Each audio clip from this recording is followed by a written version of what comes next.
Big Boy's Big Neighborhood, Boy. we are after the show. Yeah. Yes, man. March 28th, 2018. It is going down after the show. Ide, we're going to start with you, me love. Oh my God, you guys, this fight between Tekashi 6ix9ine and The Game actually just got funny for me. The social beefs. The social beefs. So I was scrolling down my feed and Revolt TV had posted a picture or reposted a picture that Tekashi had put online on his own Instagram. Okay, I saw that picture. And it's this picture, right? And I think Tekashi... Hold the picture up still for those that are watching after the show. So Tekashi's original caption said, bitches be like, take me back or something like that, right? Like making fun of girls that use that, which is pretty funny because girls do that. I do that myself. So then I saw Game leaving a comment under Revolt because Revolt captioned it, the self-proclaimed king of NY to this picture.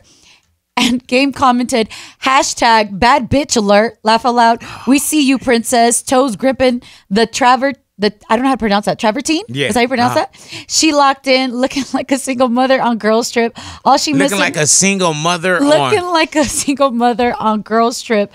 All she missing is the tummy tea, softer than a Martha Stewart face cloth. Jesus Christ. And he said all she missing is the tummy tuck? Yes. Let me see the picture. Got the hair and everything, though, man. Everything. Hey, man, Game has absolutely him, no actually. chill. He has zero chill. You look, I feel that Tekashi unfortunately like brought this upon himself because that is hilarious, man. he's toying with something that's real. You know what I mean? And I feel that Game could have got about it differently as well. I just don't like that Tekashi's now trying to claim like, oh, I'm a kid, you a grown man. Like, nah, you 21. Like, you a grown man. You talking? Is he like 21? Yeah, because I've heard is. him say that, like, man, a kid getting you guys all mad. Nah, I don't know why he calls himself a kid. Like, that's weird to me. Like, you're 21. Like, why are you calling yourself a kid? He is in the DR, I guess, filming like a music video or something like that. Looks like having a great time and out he there, was too. giving away like money and stuff like that. See, and so I like that. That's great. I love how he was just rolling up on people, man, and you know, and every kid that ran down to him in the community, and they were going back getting other people, and mothers were coming, and he was knocking on doors to like grandmothers, like that's very human, Tekashi, man, and I hope that we see a lot more of that. Exactly, that's all I want to see. I want to see him doing more of that, focusing on his music and just dropping the gang stuff. Like, just why do you like persist on that? Because before that, he also did another video like he's like in the water, like trolling, kind of mocking, like what's up, blood? What's up, blood? Yeah, I don't know. That was when YG had said, you know, on Pyro, so on and so forth. You know what I'm saying? So I think that was kind of a straight jab at YG. Yeah, definitely. I thought so too, but we'll see where that goes. He did reveal though what 6ix9ine means. Do you guys want to know? Yeah.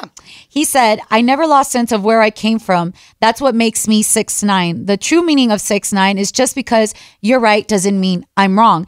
You just haven't seen life from my perspective. Turn the 6 upside down, it's 9, but it remains the same in a different perspective. Open your mind and heart. Emoji, heart. Damn, I know that. I actually like that. Yeah, alrighty. I actually like that. So, you get me confused now. me too. Man. I don't know, like when. That's dope, but do you have to get it like tattooed on you 400,000 But times? he likes it that much, like, or maybe so he it's a probably staple got to it him. 69 times on him. We've never probably counted. some Maybe he behind that. does. You know what I'm saying? Yeah. Go ahead now. Maybe he does. Told you. I wish him good luck. You know? Yeah, man. And you know it's a trip though. You just want cats to make it out of it. Yes. Because he'll probably look back and say, "Damn, man, I was wilding back then." Right. You know what I'm saying? Right. Because I remember even, you know, I know a lot of cats. You know, I remember when Game came out, Game even whatever age he is now, Game would still come down. Yes. And give you one. You know what I'm saying? But even early Game, you know, even when he took on the whole G unit, you know what I'm saying? So, I mean, hopefully, brother, you know, little Tekashi come around. Yeah. You know what I'm saying? I wonder if in the future, if they do, like, come, you know, if he does get better, he does, like, actually do that and they actually work together, Game and Tekashi. Like, maybe they can. Maybe they can. Yeah. You know, they're all bloods. You know what I'm saying? Pyro blood. What's up, blood? All righty. Louis G. Hey, guys, another day, another teacher and a kid sex scandal. It's so disgusting. Crazy, man. This ain't funny to me. A sixth grade teacher in Arizona accused of having sex with a 13-year-old student performed oral sex in classroom in her car. It all started when they were on a student group chat, and she started flirting with the kid. Then she started sending naked pictures to him. Then it got physical, obviously, and then she said she would take him in the classroom and perform oral sex on him. They had sex before. Then they started texting, and then that relationship started. It was a month-long relationship. What trips me out is that the parents had something on their phone where they can track the kid's phone. Yeah, we have that on our kids. Yeah, so you can monitor the kid's text messages and stuff like that. So that came to light, and they found some text messages where they were having an exchange. And at one point, the teen even told the teacher that he wanted to have sex with her again. Mm-hmm. And then she replied with, "I know, baby. I want you every day with no time limit." In another message, she also put, if I could quit my job and have sex with you all day long, I would. She's sick. And That's you know what's crazy? And out. I'm going to tell y'all straight up, man. I was 13. Yeah. You know what I'm saying? And at 13, as a young 13-year-old just getting into, puberty and, barely. noticing things about your body, you would look and you would, as a 13-year-old boy, you be like, man, like, yeah. So he probably looked at that as like, and his friends, Yeah. But now I have a son. You know what I'm saying? And I wouldn't want my son to be violated like that, my gosh, right? it's so crazy. But dog. then also, it's totally different when if it had been a teacher and a 13-year-old girl too. Yes, exactly. And abuse is abuse. Yes. You know what I'm saying? Mm-hmm. Yes. But it's just, and it is what it is, double standard, whatever you guys want to call it, it's another layer. And not that what she's doing isn't just as sick. Yeah. You know what I'm saying? But to his friends, it was probably a certain way, but she, no matter what he is at 13, she's the adult. Yeah. You know what I'm saying? He can have whatever mixed feelings he have and emotions and, I want to do that again and so on and so forth. As a 13-year-old,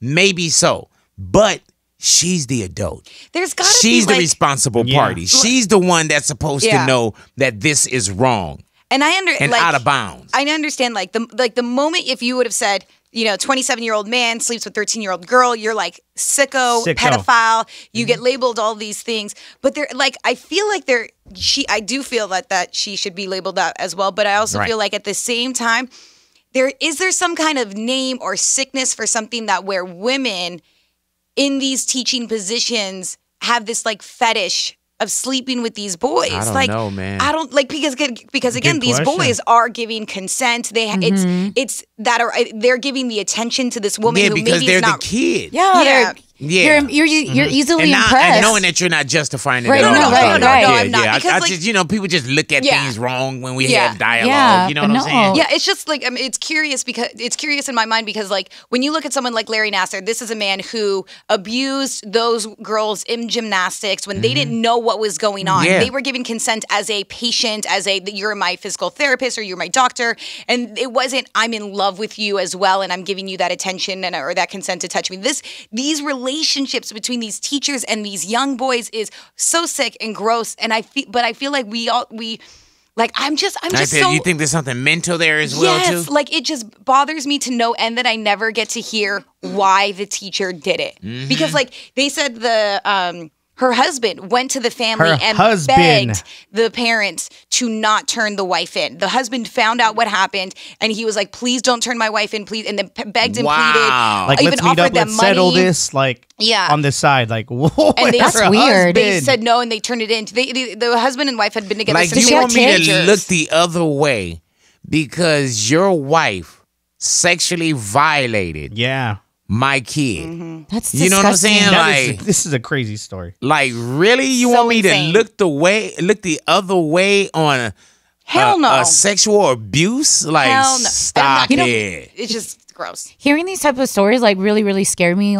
One day when I'm a mother, this is where I really start to think about possibly homeschooling my children. I know you can't protect them from everything, but when I hear stories like this, it's how do you really know what's truly going on with these teachers? Because these stories are so common now. It's I feel like it happens all the time. And that to me scares the hell out of me, not knowing. And then again, if you don't know that, a 13-year-old boy, he's impressed by that. It's a grown ass woman, boobies, whatever they're seeing. It's whoa, they're going to like that because they're young and they don't know any better. And are they really going to tell you as the mom? Yeah, probably are they going to not. walk in and say, Mom, this is what happened? They're not going to tell you, possibly. Yeah, and that's really scary because you're taking that innocence away from that child that shouldn't. And as a grown woman, she needs help. That is disgusting. That is absolutely disgusting.